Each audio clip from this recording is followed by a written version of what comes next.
Pada part ke-113 diambil dari light novel bab 272 sampai dengan 273 Jin Rankandel versus Mary Rankandel.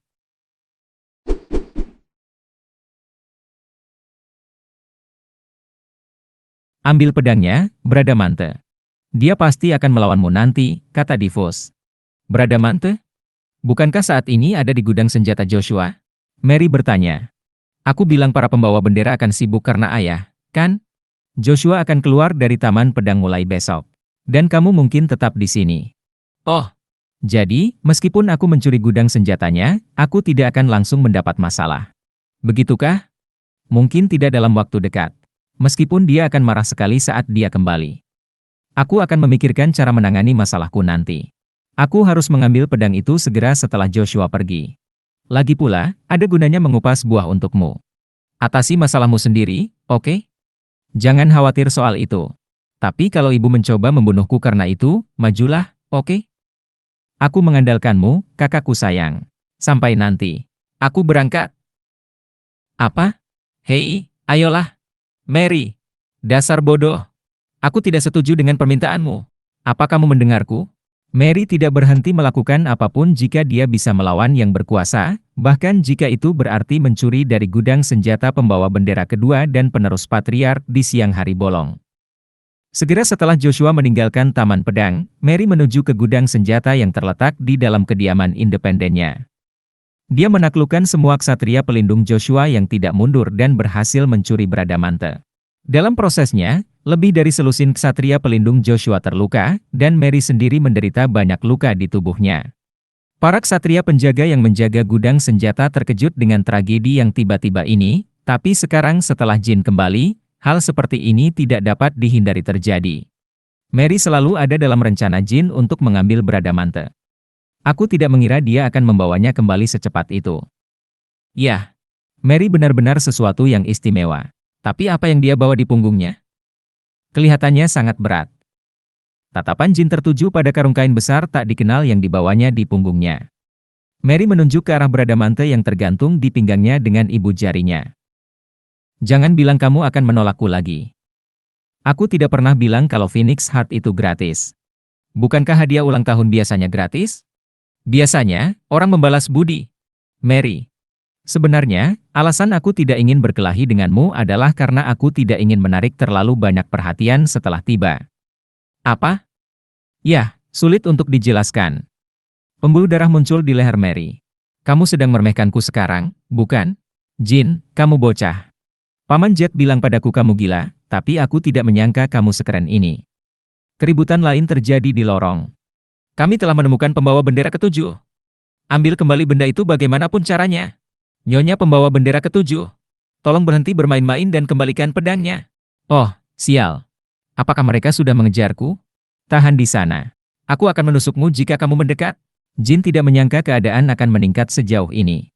Dia meramalkan bahwa Mary akan menghadapinya dengan Bradamante, tapi dia tidak menyangka Mary juga akan membawa para ksatria penjaga yang mengejar ke kamarnya. Saya kira ini bukan waktunya untuk bertindak tidak bersalah. Jin memasukkan mana ke dalam rubi merahnya. Shuri. Ya, Shuri dipanggil entah dari mana. Mata Mary melebar. Ayo pergi, Mary. Jin melompat ke punggung Shuri dan mengulurkan tangannya pada Mary. Saat Mary meraih tangannya, Jin menyadari bahwa karung di punggungnya jauh lebih berat daripada yang terlihat. Sementara itu, Gilly dan Petrou dengan cepat membuka jendela terbesar yang cukup lebar untuk dilompati Shuri. Shuri melompat. Dalam sekejap, kolaborasi Gilly dan Petrou dalam membuka jendela terbukti sia-sia. Ukuran Shuri yang besar menyebabkan kepalanya terbentur bingkai jendela dan terjatuh ke tanah. Mau. Jin mencoba menyembunyikan rasa malunya dan menarik Shuri kembali ke batu rubi merah. Lalu dia melompat keluar jendela bersama Mary dan memanggil Shuri lagi. Tolong lupakan kejadian canggung di sana. Aku akan menghajarmu dengan baik. Aku akan memberitahumu kemana harus pergi. Baiklah. Shuri mulai berlari melewati taman pedang ke arah yang ditunjukkan Mary. Ksatria penjaga Joshua berhasil menekan kutukan yang sangat ingin mereka keluarkan dan berusaha mengikuti dari belakang hingga mereka mendengar sebuah suara. Lihatlah orang-orang bodoh ini. Tidak bisakah mereka melihatku di sini? Ternyata ruangan ini milikku juga, Murakan. Jika kamu masuk ke ruangan ini, ketahuilah bahwa kamu akan dibunuh. Murakan mencegah para ksatria penjaga memasuki ruangan. Ksatria pelindung Joshua telah hilang sepenuhnya. Rantai komando dalam klan yang diajarkan kepada mereka tidak pernah menyertakan naga. Apakah naga hitam mengungguli pembawa bendera ke-12? Tapi naga hitam ini adalah naga penjaga pembawa bendera ke-12, kan? Tunggu, apakah kita harus mendengarkan naga hitam ini terlebih dahulu? Kita harus segera mengejar pembawa bendera ke-7 dan ke-12. Wajah Murakan menjadi lebih galak saat para ksatria penjaga memutar otak mereka.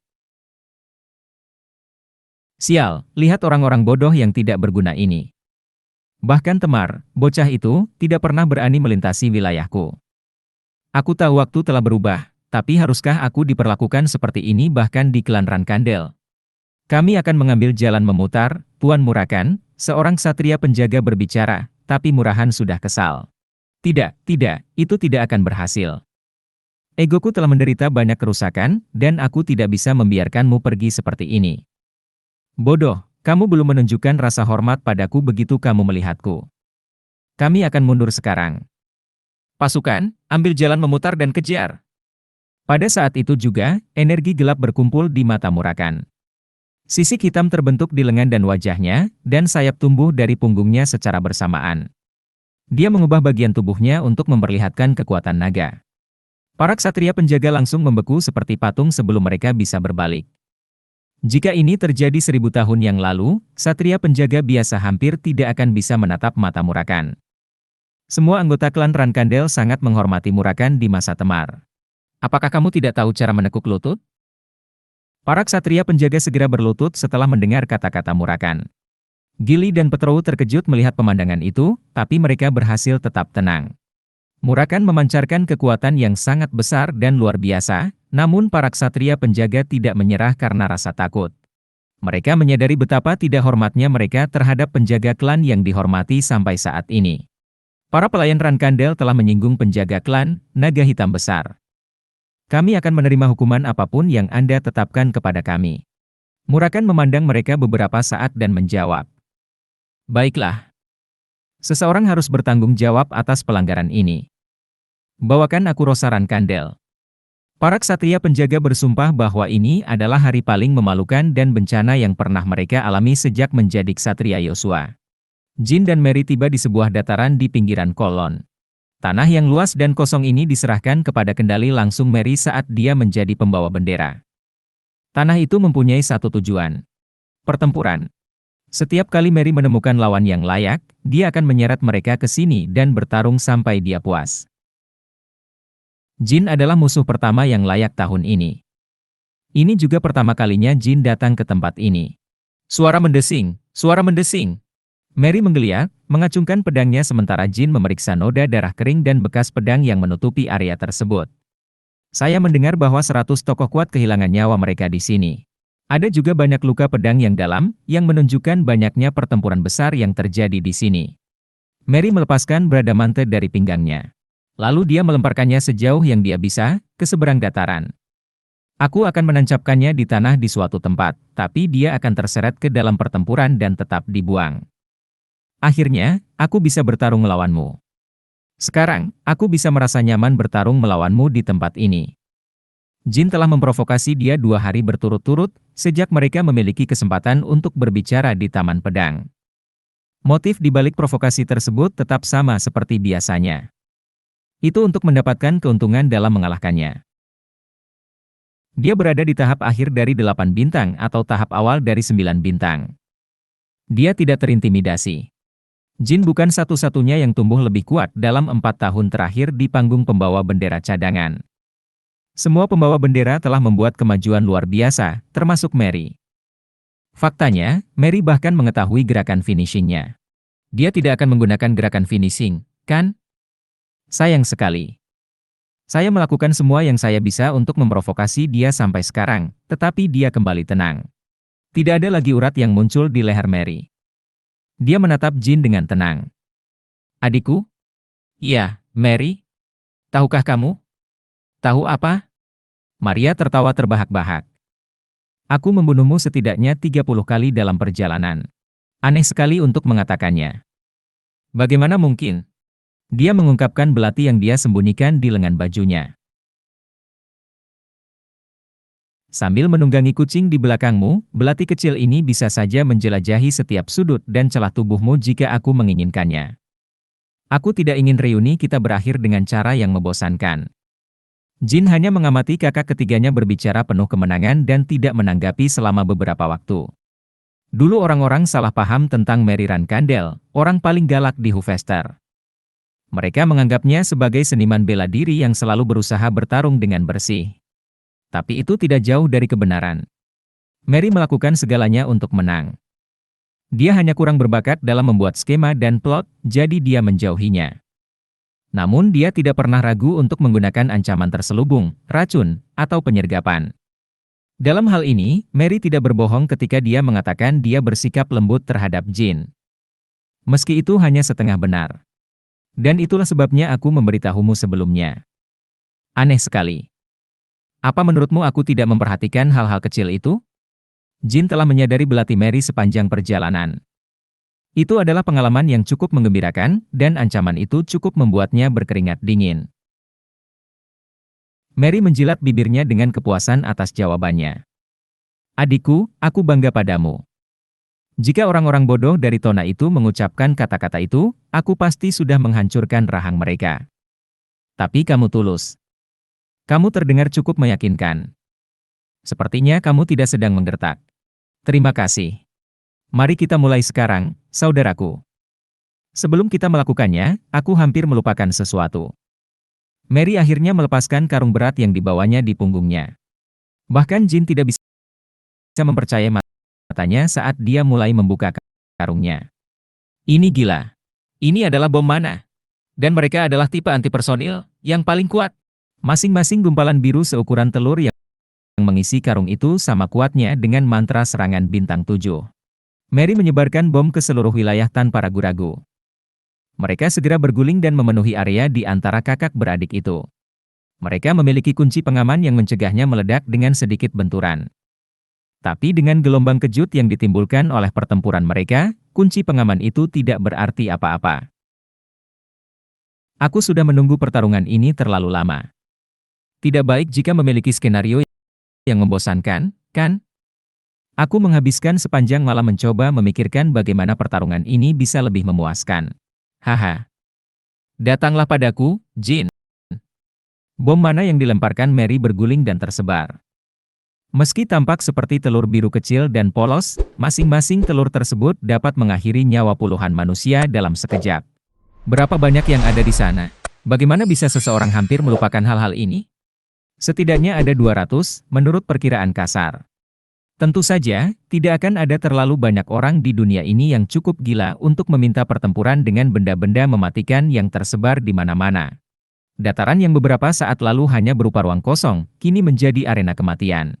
Jangan bilang kamu takut sekarang. Kita sudah sejauh ini. Jangan mengecewakan kakak perempuanmu. Sial! Jin menghunuskan Sigmund. Mary menyeringai lebar saat melihatnya.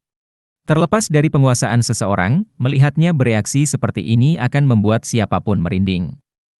Untungnya, Jin mampu menyembunyikan keterkejutannya. Yaitu betul. Mary secara bertahap meningkatkan energinya, menyebabkan rambut pendek dan halusnya berkibar di udara. Matanya bersinar seolah sedang melihat kekasihnya, tapi matanya dipenuhi dengan semangat pertempuran dan niat membunuh. Memang benar Mary bukanlah yang terkuat di klan Rankandel. Namun dalam hal penghormatan murni dan kenikmatan pertempuran dan kemenangan itu sendiri, tidak ada yang bisa menandinginya. Bolehkah aku mengambil langkah pertama? Tentu saja. Benar-benar? Ya, sudah kubilang. Terima kasih atas tawarannya, kalau begitu. Jin menurunkan pedangnya dan mengambil posisi. Mary sangat gembira sehingga dia merasa seperti sedang terbang. Sudah berapa lama dia menunggu momen ini? Ayah mereka sendiri menggambarkannya sebagai kekuatan yang tangguh. Ya, energinya luar biasa. Oh, sensasinya, kepuasannya, ekstasinya. Jin, ayo bertukar pukulan sepanjang hari sampai salah satu dari kita dirawat oleh tabib. Sementara Mary menahan kegembiraannya, Jin perlahan mempersiapkan serangannya. Gerakannya sangat lambat. Itu sangat lambat sehingga Jin tidak akan berani melakukan tindakan ini jika Mary tidak menawarkan inisiatif kepadanya. Tubuh Jin dan Mary sangat kuat, meski tidak sekuat tubuh Luna. Tapi bahkan mayat-mayat itu tidak akan bertahan lama setelah pertempuran penuh di medan yang dipenuhi bom mana tempat mereka berada. Akan lebih baik untuk mengakhiri ini dengan satu serangan. Saya tidak ingin bertemu dengan tabib 2 kali berturut-turut. Jin bermaksud melakukan manuver pertama Shadow Blade, Soul Slash. Dia telah melatih Soul Cut setiap hari selama tahun yang dia habiskan di Lavrarosa. Tapi, tentu saja, dia masih jauh dari penguasaan, yang memungkinkan dia menusuk jiwa musuh itu sendiri. Tapi tebasan jiwa Jin telah membuat lompatan luar biasa dengan pelatihan. Dia cukup terampil sehingga dia tidak lagi harus menyuruh dirinya sendiri untuk meluncurkannya seperti sebelumnya, dan serangan itu sekarang lebih mematikan. Tapi jika mereka memberinya cukup waktu untuk mengulangi kalimat seperti sebelumnya dan menyelaraskan energi bayangannya, dia bisa melakukan lebih banyak lagi. Dia bahkan bisa menciptakan kekuatan mematikan yang mampu mengancam Tuan Transenden seperti Luna atau Vanessa. Oleh karena itu, dengan asumsi Mary akan menunggunya mengambil langkah pertama, Jin dapat membawanya ke ambang kematian dengan satu pukulan. Bila pucat Sigmund mulai menghitam. Energi bayangan. Itu pasti kekuatan Solderet. Ini cukup membosankan dibandingkan dengan kegembiraan yang aku rasakan saat pertama kali menghunuskan pedang. Tidak, ini bukan hanya membosankan. Itu terlalu lemah. Saya tidak merasakan apa-apa sama sekali. 5 detik berlalu dalam kondisi itu. Mary sepertinya masih tidak mendeteksi adanya ancaman. Setelah 10 detik seperti itu, dia akan marah. Dia ingin membentaknya dan menegurnya karena tidak melakukan apapun. Hah? Naluri petarung alaminya lah yang langsung memberitahunya bahwa pengumpulan energi bayangan di Sigmund berbahaya. Itu adalah teknik pedang yang menarik. Itu tidak mengeluarkan tekanan sama sekali, tapi itu membuatku merinding. Naluri Mary selalu benar. Dan inilah yang dikatakan nalurinya, jika dia memberinya waktu beberapa detik lagi, dia akan dikalahkan dalam satu pukulan. Hai! Mary tiba-tiba menutup jarak antara dia dan Jin. Dia mencapainya dalam sekejap mata dan membuat tebasan vertikal. Cing! Jin tidak punya pilihan selain menghentikan gerakan yang dia lakukan dan menangkis serangan itu. Mary, kukira kamu bilang kamu akan membiarkan aku mengambil langkah awal. Jangan memaksakannya terlalu jauh, bocah nakal yang tidak tahu malu. Aku tidak tahu apa yang kamu coba lakukan, tapi aku tahu itu adalah sesuatu di luar kemampuanku. Itu salah paham. Bagaimana aku bisa mengetahui teknik seperti itu jika aku belum diajari jurus terakhirnya? Pokoknya, aku tidak akan membiarkanmu memulai dengan gerakan yang bahkan tidak bisa kamu gunakan dalam pertarungan sungguhan. Mata Mary bersinar berbahaya saat dia melanjutkan dengan lebih banyak teknik pedang. Dia mempesona pandangan Jin dengan permainan pedang yang sangat bervariasi dan destruktif. Cih, itu tidak berhasil. Dia tidak akan pernah merasakan kekuatan energi bayangan. Apakah dia merasakannya berdasarkan naluri? Energi bayangan Jin saat ini berada di 7 bintang. Shadow Energy lebih kuat dari kekuatan biasa seperti aura atau mana dengan tingkat 2 bintang, yang berarti ia dapat mengumpulkan kekuatan penghancur aura atau mana bintang 9 hanya dengan Shadow Energy miliknya. Tapi itu bukan satu-satunya keuntungan dari Shadow Energy. Tidak seperti kekuatan lainnya, Shadow Energy yang sangat terkonsentrasi tidak memancarkan kehadiran. Itu adalah prinsip yang sama di mana bayangan tidak memiliki bobot, berapapun ukurannya. Namun, Mary merasakan kekuatan luar biasa dari sisi energi lain yang tidak memancarkan kehadiran, dan Jin terpaksa mengubah rencananya. Ayolah. Kaulah yang bertindak terlalu jauh, Mary. Kami tidak berjuang untuk hidup kami. Mengapa kamu menyebarkan bom kemana-mana? Apakah kamu pernah mendengar nama panggilan lamaku? Wanita gila dari benua selatan? Jin bertanya. Ya, aku sangat menyukai nama itu. Lebih dari sekedar dipanggil Mistral Mary akhir-akhir ini. Ya, wanita gila itu lebih cocok untukmu. Jin berusaha keras untuk tidak menambahkan ucapan itu dan malah memperbaiki postur tubuhnya. Untungnya, Jin telah mempertimbangkan kemungkinan gangguan, jadi dia tidak mengalami kelebihan energi bayangan. Sial! Gesek! Mary mulai melepaskan gelombang pedang di sekelilingnya. Jin mundur selangkah dan fokus pada pertahanannya terlebih dahulu. Bom mana membuat dia gelisah. Jika dia tidak dengan hati-hati menetralisir gelombang pedang, bomnya akan meledak. Dan jika satu saja meledak, reaksi ledakan berantai yang mengerikan akan dimulai. Mary tertawa terbahak-bahak. Aura mereka memancarkan permainan cahaya yang mempesona di udara. Setiap benturan pedang menyebabkan percikan api dan gelombang kejut yang menyebar ke seluruh area. Untuk saat ini, gelombang kejut hanya menyebarkan bomnya. Namun potensi ledakannya yang tidak dapat diprediksi membuat Jin merinding. Nama samaran Mary sebagai orang gila sepertinya cukup pas. Jin bertarung dengan penghalang aura tebal di sekelilingnya, tapi Mary sibuk melancarkan serangan sengit seolah dia tidak melihat bom di sekitarnya. Faktanya, dia sepertinya ingin mereka meledak secepat mungkin. Apakah Mary tipe yang terlalu waras, sama seperti Luna? Luna tidak terpengaruh setelah ritual inisiasi dengan nyanyian batu. Mungkin bom mana antipersonel tingkat tinggi hanya meninggalkan goresan di tubuh Mary meskipun dia menerimanya tanpa perisai apapun. Buahaha. Kamu memblokirnya dengan sangat baik. Ini mematikan. Gesek, gesek, retak. Pedang Mary tiba-tiba mulai berputar seperti cambuk. Pedang favoritnya, Viper, terlihat seperti pedang panjang biasa, tapi dengan membuka mekanisme internalnya dengan aura, pedang itu berubah menjadi pedang berantai. Pedang itu terbang pada sudut kanan dan tiba-tiba memanjang, membengkok, dan memutar. Jin terpesona oleh serangannya. Pedang berantai menghantam tanah setiap kali Jin menghindar atau menangkis. Itu menggores tanah dan bebatuan, membuat mereka terbang. Sementara itu, bomnya bergetar seolah-olah akan meledak kapan saja. Ledakan tidak bisa dihindari. Jin melihat sebuah bom tepat di bawah kakinya membentuk retakan kecil dalam gerakan lambat. Brengsek. Jin menghela nafas dan mengangkat auranya. Karena efek samping dari kegagalan tebasan jiwanya, dia tidak bisa melepaskan energi bayangan. Ini akan lebih mudah jika dia membawa Dark Light Armor. Tapi Dark Light Armor rusak parah selama pelatihan di Lavrarosa. Dia harus mengandalkan penghalang aura dan Rune of Miulta. Begitu bom mulai meledak, Mary juga akan terkena dampaknya. Aku hanya harus pulih sebelum dia dan menyerang terlebih dahulu, ya? Mata Jin melebar. Dia melihatnya. Baju besi perak legendaris yang tersembunyi di balik mantel Mary. Baju besi ringan berwarna perak. Armor ini, dibuat bersama dengan armor Dark Light, adalah mahakarya lain dari Minche Smithing Association. Memang benar, Mary menjulurkan lidahnya dengan ekspresi gembira di wajahnya. Sejak awal, dia tidak ingin menghadapi Jin secara adil. Bom mana tidak ditempatkan hanya untuk kesenangan. Bukan hanya kamu yang tahu cara memprovokasi orang lain, Jin. Mary tersenyum ramah, dan Jin mengatupkan giginya. Sebenarnya, sudah lama sekali sejak Jin merasa kalah secara taktis dan terprovokasi di luar keinginannya. Dia tidak menyangka dia akan melakukan hal seperti itu terhadap Mary. Dia tertangkap basah. Reaksi berantai dimulai dengan ledakan yang memekakkan telinga. Bom-bom tersebut tentu saja memenuhi tujuan antipersonil tingkat tinggi mereka. Bom yang disiapkan Mary ini tidak hanya memiliki daya ledak tinggi tetapi juga berisi pecahan logam, seperti batu bernyanyi.